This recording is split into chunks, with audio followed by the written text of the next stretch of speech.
SQL interview questions and answers 101 to 110. What is data warehouse? Question number 101. A data warehouse is a central repository of integrated data from one or more disparate sources used for reporting and data analysis and considered a core component of business intelligence. It is a system that aggregates data from different sources into a single central consistent data store to support data analysis, data mining, artificial intelligence, and machine learning. A data warehouse is used to develop insights and guide decision making via business intelligence and often contains a combination of current and historical data. The data is organized and structured to support querying analysis and is optimized for fast, complex queries across large data sets. In essence, data warehouses provide a means for businesses to consolidate and analyze data from various sources to gain insights and make informed decisions. Question number 102. How do I define constraint in SQL? To define constraints in SQL, you can use the appropriate SQL commands such as create table, alter table, or add constraint. Constraints are used to ensure accuracy, reliability, and completeness of data in a table by specifying rules for data that can be inserted, updated, or deleted in the table. There are several types of constraints in SQL, including not null. The constraint ensures that a column value cannot be empty.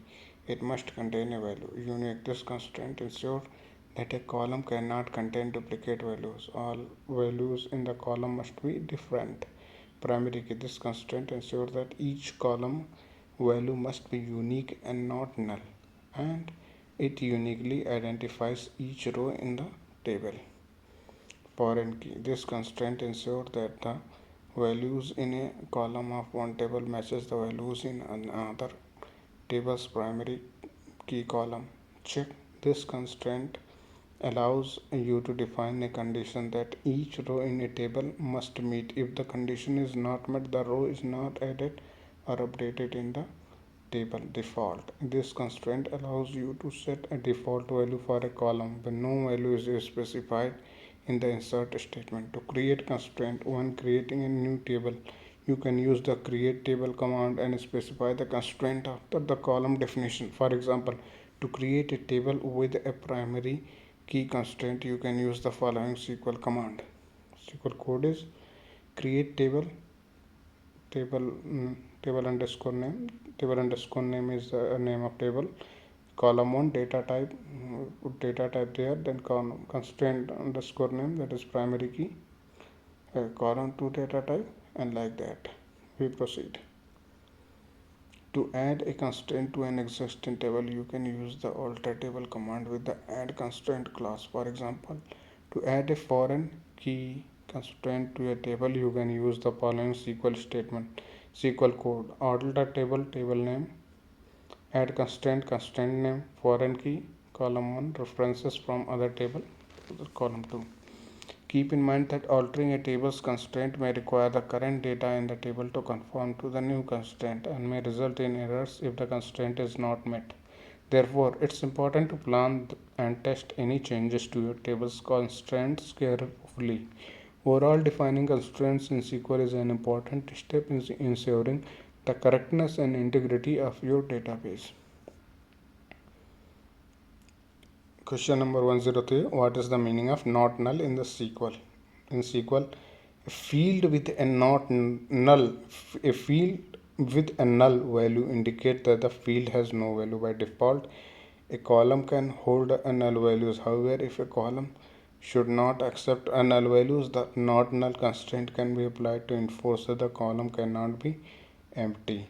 When the not null constraint is used for a column, it ensures that the field always contains a value, and thus it is mandatory to provide a value when inserting a new record or updating an existing record with a non-null value for that column. If an attempt is made to insert or update a record without providing a value for a not null column, an error will be thrown. Question number 104. How to alter a table schema in SQL Server? To alter a table schema in SQL Server, you can use the alter schema statement. The syntax of alter schema statement is as follows. Alter schema target underscore schema underscore name transfer entity type then object name. Here target schema name is the name of a schema to which you want to transfer the object, and object underscore name is the name of object. Table comma view comma function etc whose schema you want to change. To change the schema of a table using SQL Server Management Studio, that is SSAMS, you can right click on the table in the Object Explorer and click on Design. Then you can press F4 to open the Properties window and select a new schema in the schema box. Alternatively, you can use a dynamic SQL call to execute a create schema statement and then transfer the object to the new schema using alter schema. That's why sys.schemas table contains all the schemas for database. Before moving the object to a new schema, it is recommended to list dependencies on object using sys.sql underscore expression underscore dependencies. Question number 105. How to create index in SQL Server? Creating an index in SQL Server is a way to improve the performance of database queries. According to there are two types of indexes in SQL Server, clustered and non-clustered. A clustered index determines the physical properties of data in a table, while a non-clustered index does not. Here are some ways to create an index in SQL Server. Using the create index statement. The create index statement is used to create indexes in tables. The syntax of the statement is SQL create unique clustered non-clustered index name on table underscore name column underscore name is ascending or descending. Here index name is the name of the index to be created. Table underscore name is the name of table on which the index is being created. Column underscore name is the name of the columns on which index is being created, and ASC and ascending descending determines the sort order of the index. Using SQL Server Management Studio. In SQL Server Management Studio, you can use the Object Explorer to create indexes. Right click on table for which you want to create an index. Select the indexes greater than sign new index, then specify the index option. Include the name of index, the column to include in the index, and the type of index, clustered or non-clustered, to learn more. Using a stored procedure.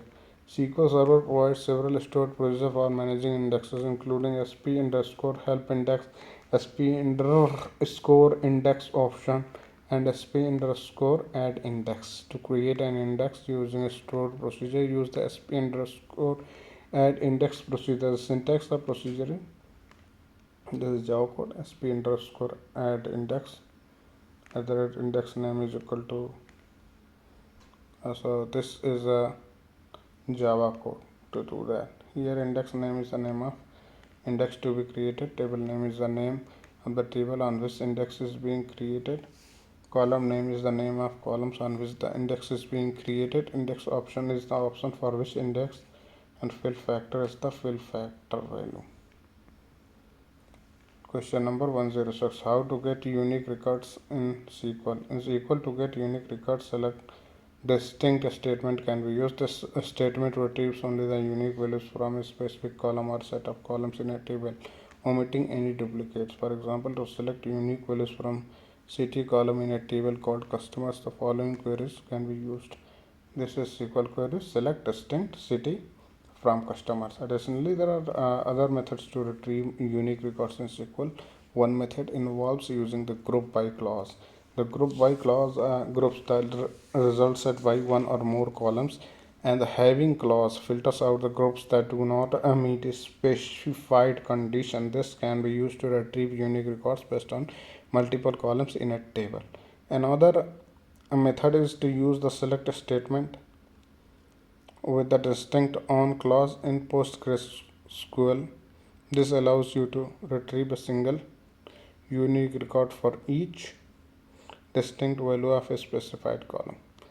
How to create a date column in SQL Server? Question number 107. To create a date column in SQL Server, you can use one of the data types available in SQL Server. SQL Server offers several data types for storing date time values in a table. The most commonly used data types for storing dates are date time, small date time, and timestamp. When you create a new table in your database, you can choose the appropriate data types for your date column. For example, to create a new table and named my table with a date column of data type, you can use the following SQL statement. SQL code: create table my table id in primary key date column date.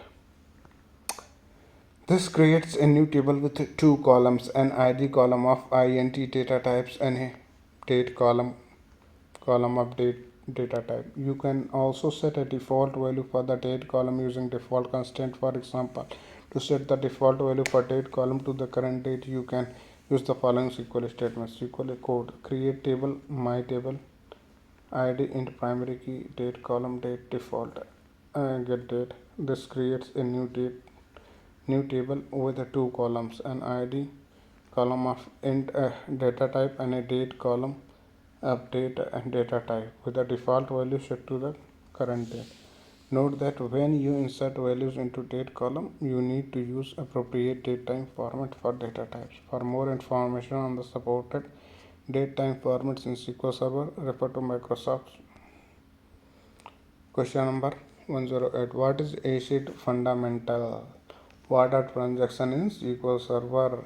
ACID acronym is an acronym that refers to four fundamental properties of a transaction: database management system, atomicity, consistency, isolation, and durability. These properties ensure that a transaction is processed reliably and that the data in the database remains consistent even in the event of a failure. In SQL Server, a transaction is a sequence of operations performed as a single logical unit of work. A transaction in SQL Server ensures that all the changes made to the database are performed atomically, consistently, and durably. Transactions help to ensure that the database remains in a consistent state even in the presence of hardware or software failures, power outage, or other unexpected events. In SQL Server, a transaction can be initiated using the begin transaction statement, and it can be either committed using commit statement or rolled back using the rollback statement. Transactions can be used to ensure that all the changes made to the database are performed atomically, consistently, and durably. In addition to ensuring ACID properties, SQL Server provides support for locking and isolation levels to prevent concurrency problems when multiple transactions are accessing the same data simultaneously. Question number 109. What is a candidate key? A candidate key is a database management referred to a column or set of columns in a table that can uniquely identify each record or row without relying on any other data.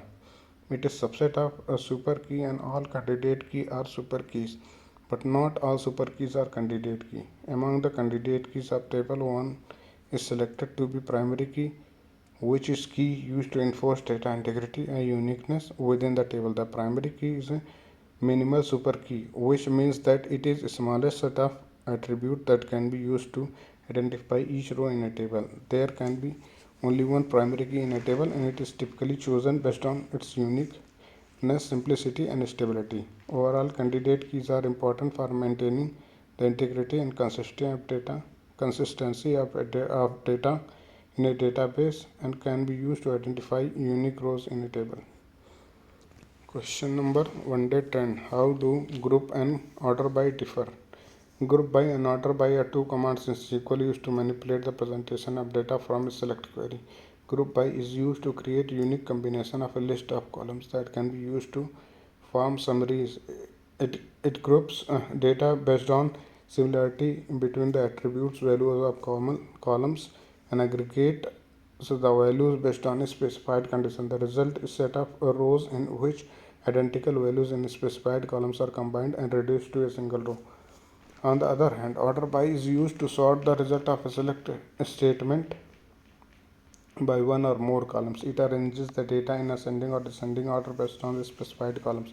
By default, select statements return data in non-deterministic order, which means the order of result can differ anytime you run your code.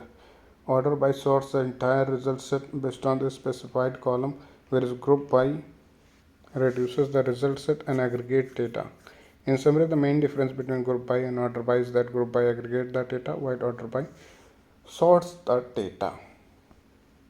That's it.